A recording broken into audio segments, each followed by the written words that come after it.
O capítulo 4 do Evangelho de João é um dos relatos mais ricos da Bíblia, abordando temas como a quebra de preconceitos, o alimento espiritual e a cura pela fé.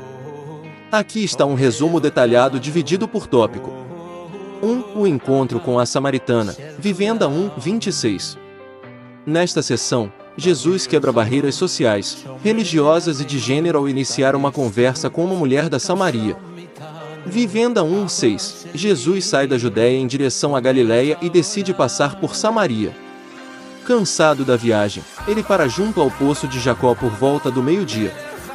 Vivenda 7:9. Jesus pede água a uma mulher samaritana. Ela se surpreende, pois judeus e samaritanos não se davam. Vivenda 10:15. Jesus fala sobre a água viva. Ele explica que, enquanto a água do poço sacia a sede temporariamente, a água que ele oferece torna-se uma fonte para a vida eterna. Vivenda 16:19. Jesus revela que conhece a vida íntima dela, seus 5 maridos e a situação atual. Ela o reconhece como profeta. Vivenda 20:24. Eles discutem o local correto de adoração. Jesus revela que a localização geográfica não importa, pois o Pai busca adoradores que o adorem em espírito e em verdade. Vivenda 25:26. A mulher menciona o Messias, e Jesus afirma claramente: Eu o sou, eu que falo contigo. 2. A missão e a colheita espiritual. Vivenda 27:38. Enquanto a mulher corre para contar a novidade à cidade, Jesus ensina seus discípulos sobre prioridades. Vivenda 27:30. Os discípulos retornam e se admiram de vê-lo conversando com a mulher. Ela deixa o seu cântaro e vai anunciar aos moradores que encontrou o Cristo. Vivenda 31:34. Os discípulos insistem para que Jesus coma. Ele responde: A minha comida é fazer a vontade daquele que me enviou. Vivenda 35:38. Jesus usa a metáfora da agricultura. Ele diz que os campos já estão brancos para a ceifa, as almas prontas para ouvir, e que eles colheriam onde outros trabalharam. 3. O reavivamento em Samaria. Vivenda 39:42. Vivenda 39:42. Muitos samaritanos creem em Jesus, primeiro pelo testemunho da mulher, depois, por ouvirem o próprio Jesus. Eles declaram que ele é verdadeiramente o Salvador do mundo. 4. A cura do filho do oficial. Vivenda 43:54. Jesus retorna à Galiléia e realiza seu segundo sinal milagroso em Canaã. Vivenda 43:46. Jesus chega à Galiléia. Um oficial do rei, cujo filho estava moribundo em Cafarnaum, vai ao encontro de Jesus. Vivenda 47:49.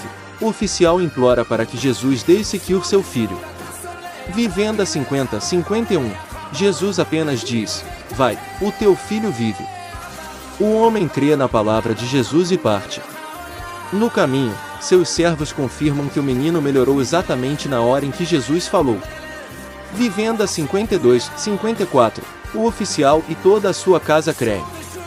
Este é registrado como o segundo sinal de Jesus na Galiléia. Ponto-chave para lembrar: quebra de preconceitos. Jesus ignora a rivalidade entre judeus e samaritanos. Revelação progressiva. A mulher passa de vê-lo como um estrangeiro para profeta e, finalmente, Messias. Fé à distância. No milagre do oficial, Jesus demonstra que sua autoridade não depende da presença física. Glória a Deus! O resumo do capítulo 4 do Evangelho de João constitui um dos pilares da revelação cristológica, apresentando a transição da lei para a graça por meio de encontros que subvertem a ordem social e religiosa da época. O relato estrutura-se em 4 partes fundamentais que delineiam a natureza da missão de Jesus Cristo.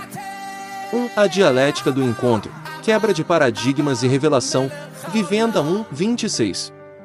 A narrativa inicia-se com uma necessidade que transcende a logística geográfica. Trata-se de um imperativo divino de reconciliação. Ao transitar por Samaria, Jesus estabelece o fundamento da missiologia cristã. A humanidade encarnada. A descrição de Jesus exausto ao meio-dia não é meramente circunstancial, mas uma afirmação da kenosis, o esvaziamento de si mesmo, aproximando a divindade da fadiga e das limitações humanas. A ruptura das barreiras socioculturais. O Messias utiliza uma estratégia de vulnerabilidade ao solicitar auxílio à mulher samaritana, desconstruindo simultaneamente preconceitos étnicos, de gênero e morais. A soteriologia da água viva. Jesus conduz o diálogo da esfera física para a metafísica. A água viva é apresentada como um antídoto para a finitude humana, uma metáfora para a habitação do Espírito Santo que provê satisfação ontológica eterna. A nova economia da adoração. A resposta de Jesus à controvérsia sobre o local de adoração, Jerusalém versus Gerizim, institui uma ruptura com o templo físico. A adoração em espírito e em verdade estabelece que a presença de Deus é mediada pela disposição interior e pela revelação do Logos, e não por coordenadas geográficas. 2. A praxis missionária e a nutrição espiritual. Vivenda 27:38. A interação entre Jesus e seus discípulos revela uma redefinição do conceito de sustento e urgência. O testemunho eficaz. O abandono do cântaro pela mulher simboliza a substituição das prioridades temporais pelas eternas. Sua conversão imediata em mensageira exemplifica a eficácia do encontro pessoal com o Cristo. A nutrição na vontade divina. Jesus postula que sua subsistência provém da execução da obra do Pai. Aqui, o trabalho ministerial não é visto como um fardo exauriente, mas como a própria fonte de vigor do Messias. A escatologia da colheita. Ao exortar os discípulos a observarem os campos brancos, Jesus aponta para a prontidão do mundo gentílico e marginalizado para o recebimento do reino, exigindo uma percepção espiritual aguçada da realidade presente. 3. A expansão da fé e a universalidade do Messias. Vivenda 39:42. O reavivamento em Samaria demonstra a progressão da fé, que se inicia pelo testemunho alheio, querigma, e culmina na experiência empírica com a palavra viva.